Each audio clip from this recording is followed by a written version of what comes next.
Yep, there's the floor. See if we can find Yeti. Like an old bit of seaweed. Behind the fridge? I feel like a pirate. Oh, private beach. Like toxic waste. I decided to brave it. I feel so much better now. Lord of the Rings. And 50 quid. The flight to Norway.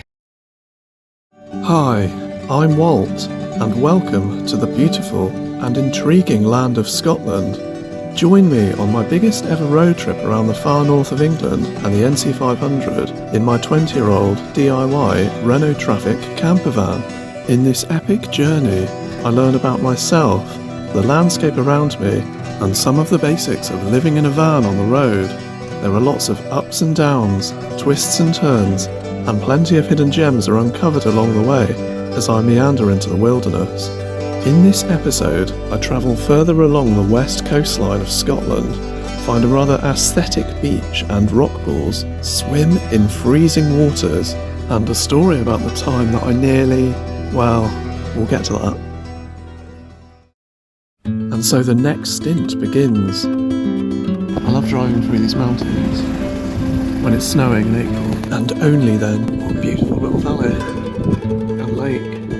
It's like a little tiny island just floating down between trees. Good morning again. Oh, what a view. Probably better appreciated from inside.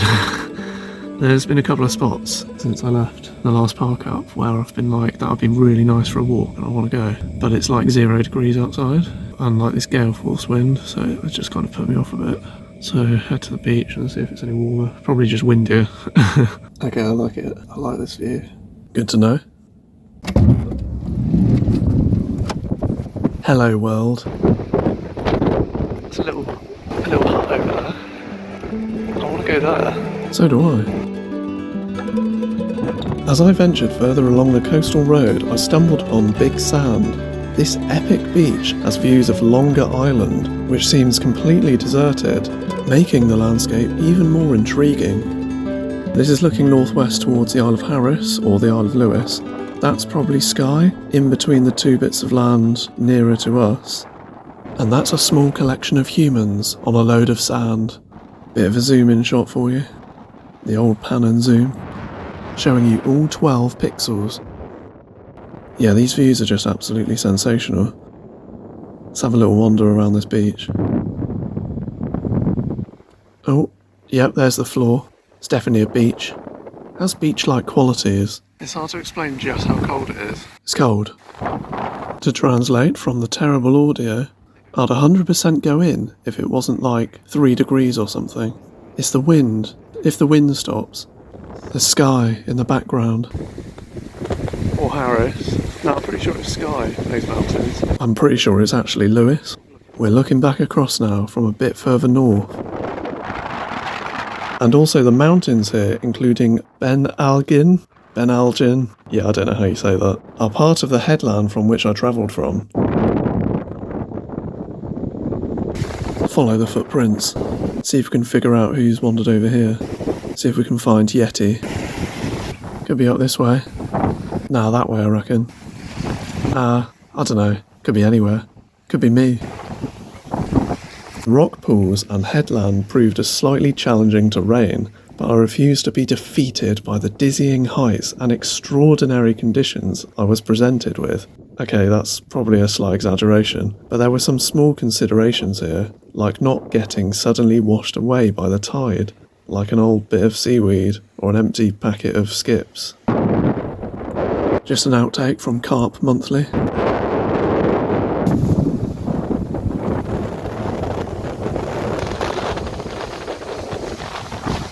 There were lots of colours here which always captures my imagination.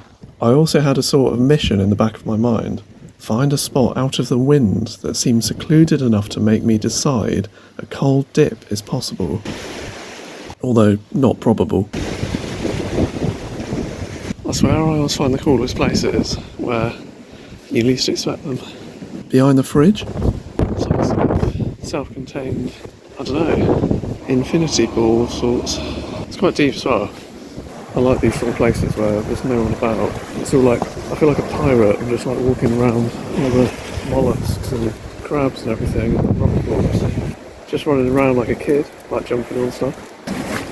Oh, yeah, it's well fun doing stuff like that.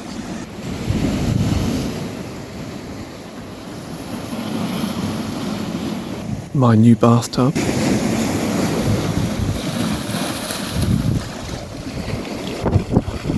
wonder if the tide's coming in or going out. It's coming in now. It sort of looks like it's coming in, but historically I've been very wrong about this. I'm going to go with it's coming in because the waves really got me right up here. I don't know if I can get down there. And then I won't be able to get back up, will I?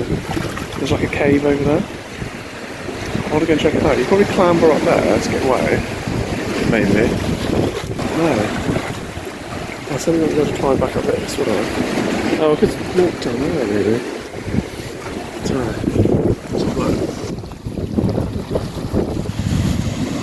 Private beach. It's quite easy to get through that gap, but I have to keep an eye on the sea because otherwise it will misbehave. I'm not sure if it's coming in and rising quickly or not. But it looks like people have come down there, doesn't it? Maybe that's just water. Looks yummy. Like toxic waste. Just a bird cave. Doesn't go very far. Oh, there's a little gap at the back, I suppose. Another one there. Yes, the birds have claimed ownership.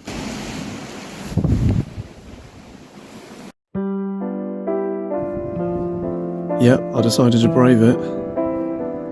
Probably the best swim, I would say, of the entire Scotland trip, because I don't think the sea was quite as cold as I was expecting it to be, and I stayed in longer, but you know, edited it out and that, because you know, it's not that exciting. There's me doing an impression of an eagle, or possibly a tree. Sinking. Oh, I love this bit where the sun just comes out across the sea for about 5 seconds. Yeah, wondering whether to swim to Ireland or not. And just remembering it's bloody freezing.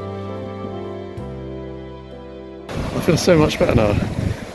That was probably the first time where I was thinking in my head, I really don't want to go in. But then it's just so, sort of looks so inviting. And actually it's probably the longest I've stayed in so far. Maybe I'm getting better at it. Like, all my body is like tingly, but it's like, I feel good now. It's perfect. Something about swimming in an icy sea, with the sun just peeking through the clouds, like a view of sky through the mist. It's just, it's an experience I think everyone should do, at least one. Walk back through the beach now. I always feel better because I'd be annoyed at myself if I didn't go in. I don't know why. Because I know that I like it and I enjoy it when I do it. That's probably why. It just sort of, you remind yourself you're alive. I spent the remainder of the evening kind of casually driving along the NC500, taking in the views, exploring little lakes, or lochs.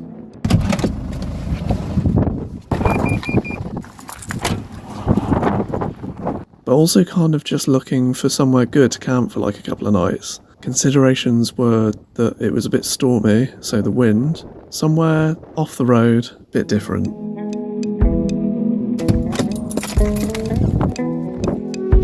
Just wanted to get a shot of these views. But this little depot area is really cool. I still don't really know what it was, to be honest. I wonder what those like round grassy bits are down there.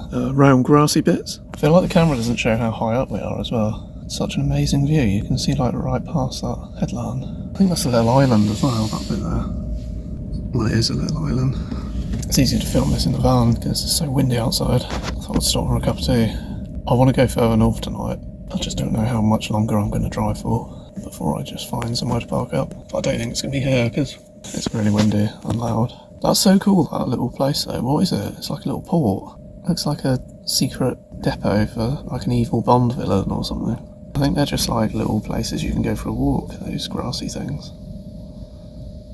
But I'm probably not going to. Just a heads up.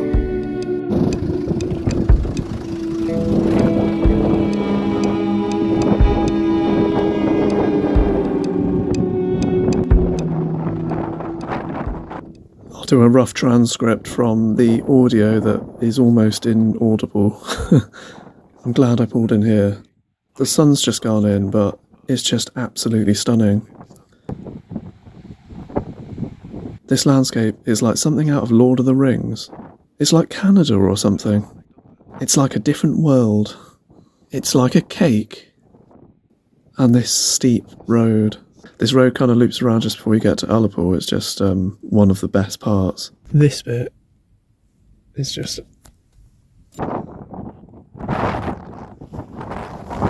Sounds like an invisible car just did an emergency stop then. This is what it's all about, this bit here.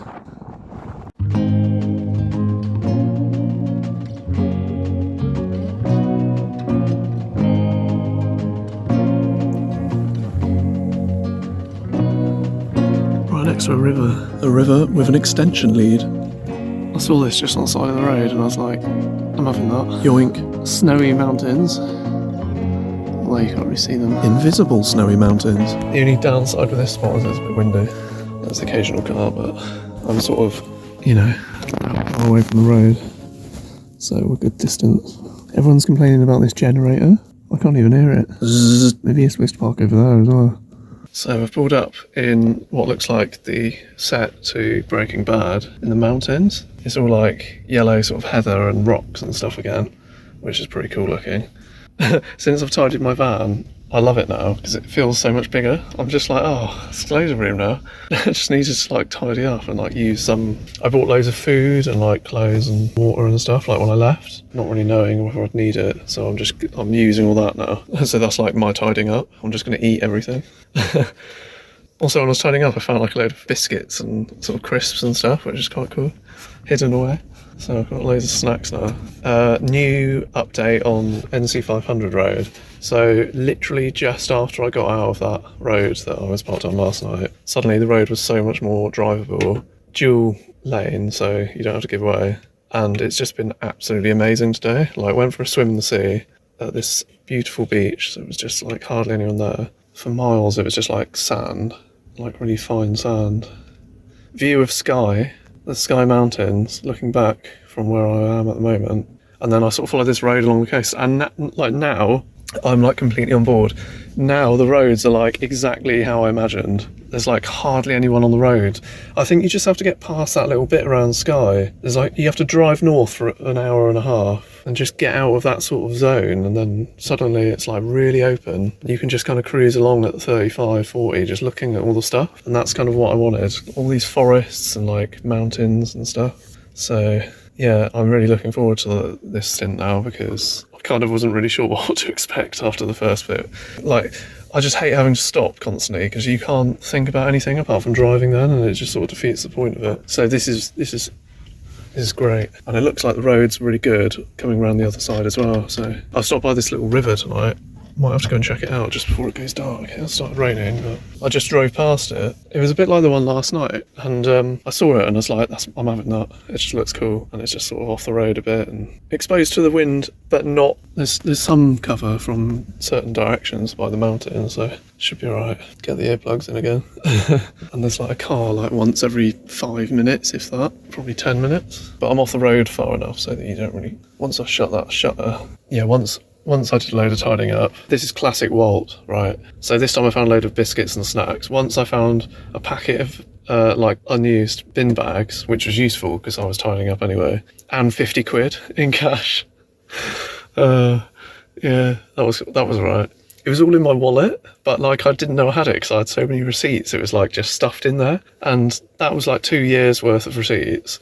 My wallet was so fat I couldn't put it in my pocket. I'm just not very good at being organised, but you know, found 50 quid, so it's quite a good way to save money, as long as you don't chuck it all out.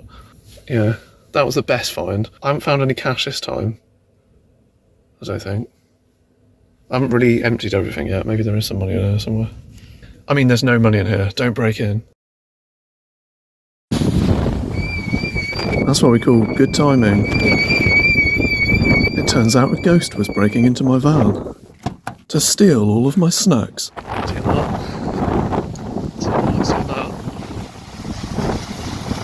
This is right next to my van.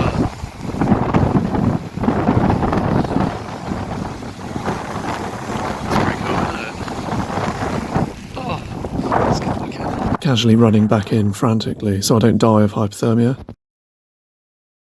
Yeah, my lack of organisation once caused me to nearly miss a flight to Norway because I couldn't find the email with like my tickets on it. Like, simple enough, right? I have one email account and I bought the tickets like 3-4 months before I was going to go. Couldn't find them. And then, like, for some reason they weren't coming up on the sort of like, if you search for it, right? Well, this is quite a few years ago. This was like 8 years ago, so I can't even remember. But like, it's because I never delete messages, like emails. So I remember my mum was getting really annoyed because she's like the opposite. She's like really organised and everything. She just couldn't believe what like, because I was around there and I was trying to log in like desperately, like the night before, like, oh my god, so I didn't even know what time I was supposed to be getting it, and it was like 6 a.m. in Heathrow or something. I had to leave at 2 in the morning. But yeah, it's because I've got now, I don't know how many it was then. It must have been quite a lot then. But at the moment, I've got 30,000 unread messages in my email. It's too late now. Do you know what I mean? Like, you can't, it would take me 10 years to organise them. It's all just like junk mail and stuff, but I don't want to delete all of them because there's probably stuff in there that I need to keep. Like, do you know what I mean? Like, there's useful things in there. But it's like, what do you do? I guess I'll just wait till it's full up and then make a new one. I don't know. And that's just the unread ones as well. So there's probably like at least another 10 or 20,000 on top of that I've actually opened and I read. Yeah, it's not good. I need to start doing like adult stuff eventually, but it's not gonna happen, is it? It just doesn't matter. I just think it's like stupid. Like, I could spend so much, I've probably saved so much time. Like, yeah, occasionally I can't find an email, but I did find it in the end. How much time would you save if you organised emails every day and like went through them one by one? Like, fuck that. Do you know what I mean? I've got stuff to do, like watching Nirvana videos on YouTube and stuff. Eating a yogurt, making too many cups of tea, that sort of thing. Oh god. It literally sways so much. That would have been a mistake. It's like a space shuttle. Bloody hell. I am not getting bored of this. That's a double rainbow.